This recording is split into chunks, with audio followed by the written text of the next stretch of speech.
para tiempos complejos. Hablábamos hace unos minutos con Alberto Recondo, que es el juez del Juzgado Federal de La Plata, que en primera instancia le dio la razón a los argumentos de los abogados de Milei ante una demanda que había presentado Ian Moche, el chico de 12 años que tiene autismo y que trabaja en la concientización del autismo, y que le pedía a Milei que borrara un tuit de su cuenta en la cual él en realidad apuntaba a un momento en el cual le estaba dando un reportaje a Paulino Rodríguez a partir de lo que venía contando la familia de Ian Moche, que en una reunión con el titular de la Agencia de Discapacidad, que es un abogado muy cercano a Milei, él le había dicho que entendía que el Estado no se tiene por qué hacer cargo de la gente con discapacidad. Ahora, más allá de la cuestión de esta resolución de este fallo, que como bien decía el juez, son cuestiones muy nuevas que probablemente terminen finalmente siendo discutidas en la Corte Suprema, el hecho de si el presidente es el presidente o puede opinar en tanto individuo en su cuenta personal, algo que va a tener repercusión también sobre la sobre la causa de Libra, la promoción de la criptomoneda que terminó siendo una estafa, donde el presidente planteaba que eso lo hacía en materia como individuo y no como presidente. Fue ese momento épico en el que interrumpe Santiago Caputo el reportaje que le estaba haciendo Jonathan Viale al presidente de la Nación. Fue justamente cuando estaban discutiendo esta cuestión que legalmente puede tener muchas derivaciones. En principio, este primer capítulo lo ganó el presidente de la Nación, que habla de esto en sus redes sociales. Hay algo también bastante para mí inquietante respecto al fallo del juez, que el juez plantea que retuitear no es necesariamente adherir a aquello que se retuitea. Hace unos días el vocero presidencial Manuel Adorni había retuiteado, ¿se acuerdan esa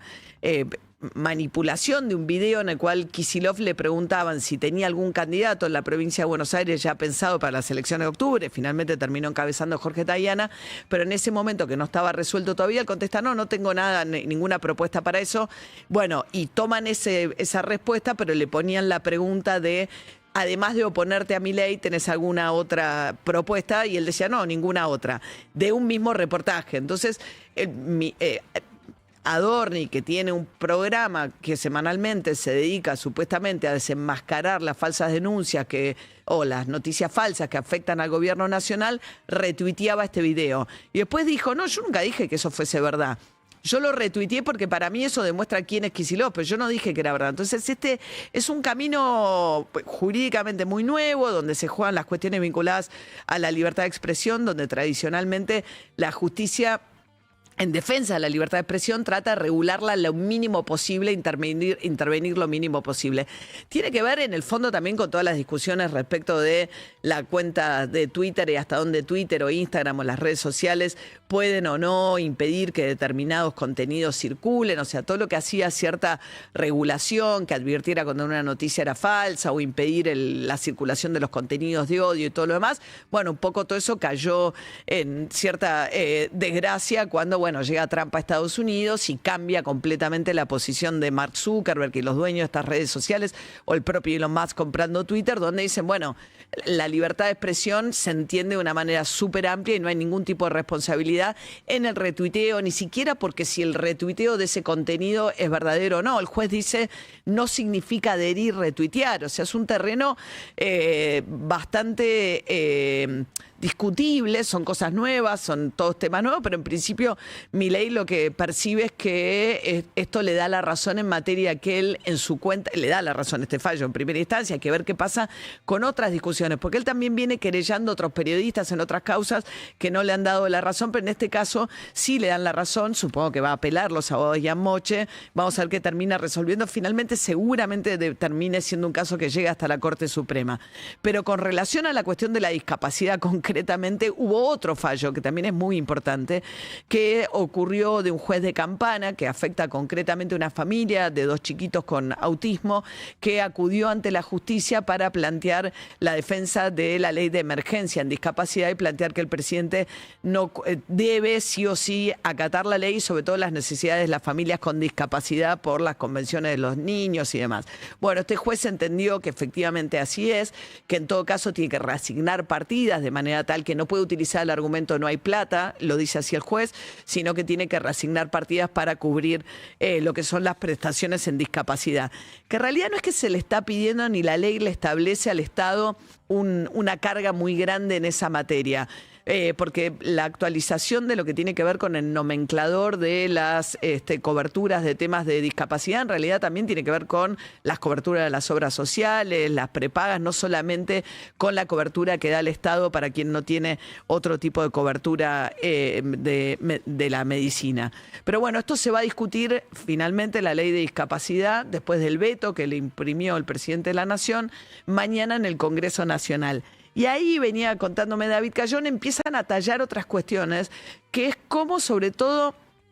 el cierre de listas que dejó a mucho herido del PRO, o mucho insatisfecho, no sé si mucho, pero hay un sector importante del PRO que está insatisfecho con un poco lo que significa esta rendición incondicional ante los libertarios, y es el caso de María Eugenia Vidal, que publicó en LinkedIn un texto que dice, bueno, no tengo empleo, vengo de la política, muchas veces soy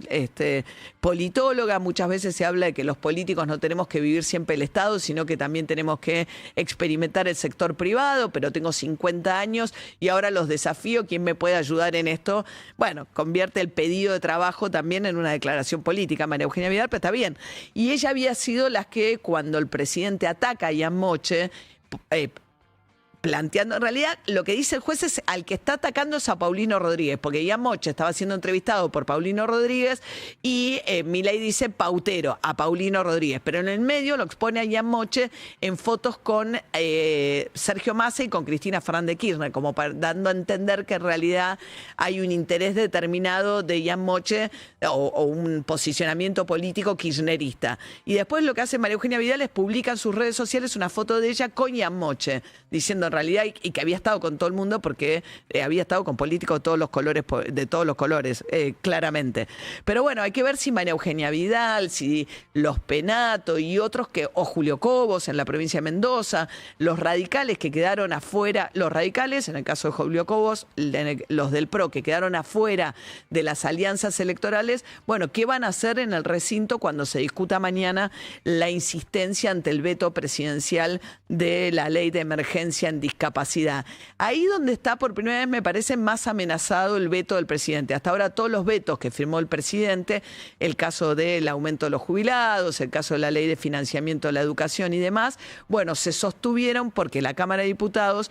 no logró 2/3 necesarios para insistir. En el caso de la ley de discapacidad hay que ver qué pasa mañana, porque bueno, los cierres han dejado, por un lado, la disconformidad de algunos radicales, la disconformidad de otros dirigentes del PRO. El caso de Rodrigo de Loredo, lo contábamos acá, que él en Córdoba, que es una provincia hipermileísta, del radicalismo, él es del radicalismo más cercano a Milei, como es el caso de Cornejo en Mendoza, bueno, estaba por cerrar, pero dijo que le habían pedido cosas y mencionó específicamente la cuestión de la discapacidad, que él no estaba dispuesto a entregar a cambio de un lugar en la lista. Con lo cual, podría ocurrir, sería la primera vez, después en el Senado tienen el número necesario para insistir, que finalmente el Congreso revierta en un tema tan sensible como el tema de la discapacidad. Y, insisto, poco relevante me parece en términos fiscales, si el argumento del gobierno para sostener el veto es exclusivamente fiscal, poco relevante en materia fiscal que podría ocurrir que el gobierno insista con esto. Y una postilla hablando de los radicales. En este escenario donde, bueno, el peronismo en la mayor cantidad de las provincias, pero no en todas, logró listas de unidad, donde los libertarios aparecen mucho más fuertes, pues son los únicos que tienen una fuerza nacional en todo el país, con sus propios candidatos, subordinando al PRO, que queda resumido a la inexistencia en su propio distrito, a la capital federal, ni hablar en la provincia de Buenos Aires, incluso lo que pasa en Mendoza. Bueno, en esa fortaleza que muestra la Libertad Avanza en su armado nacional frente a un peronismo al que la unidad le está costando un montón, las terceras vías, más allá de la apuesta de los gobernadores, que quizás es más interesante, pero que incluso en Córdoba Schiaretti no logró contener a Natalia Lazzota para ir con ella, más allá de la apuesta de los gobernadores por apuestas propias, el radicalismo, la tercera vía, tuvo problemas tan serios, pero tan serios para presentar candidatos que ni siquiera Facundo Manes y Lustó lograron ponerse de acuerdo en la capital. Lustó va con la lista Martín Lustó de candidato a diputado por los radicales en la Ciudad de Buenos Aires en alianza con Ocaña. Y en el caso de Manes va como candidato a senador con Abrevaya, candidato a diputado. Los dos en la capital con listas distintas. Y tampoco lograron ponerse de acuerdo con la coalición cívica Lilita Carrió, que presenta otra lista más. En un escenario además donde hay mucha polarización, te cuesta mucho meter una tercera opción, esas terceras opciones están totalmente partidas. Y le pasó lo mismo a Randazzo en la provincia de Buenos Aires, con la tercera opción que tiene a Randazzo de candidato. Eso hizo que un sector de radicalismo que iba a ir con Randazzo en esa lista también quedara fuera. Con lo cual me parece que para octubre también gran parte de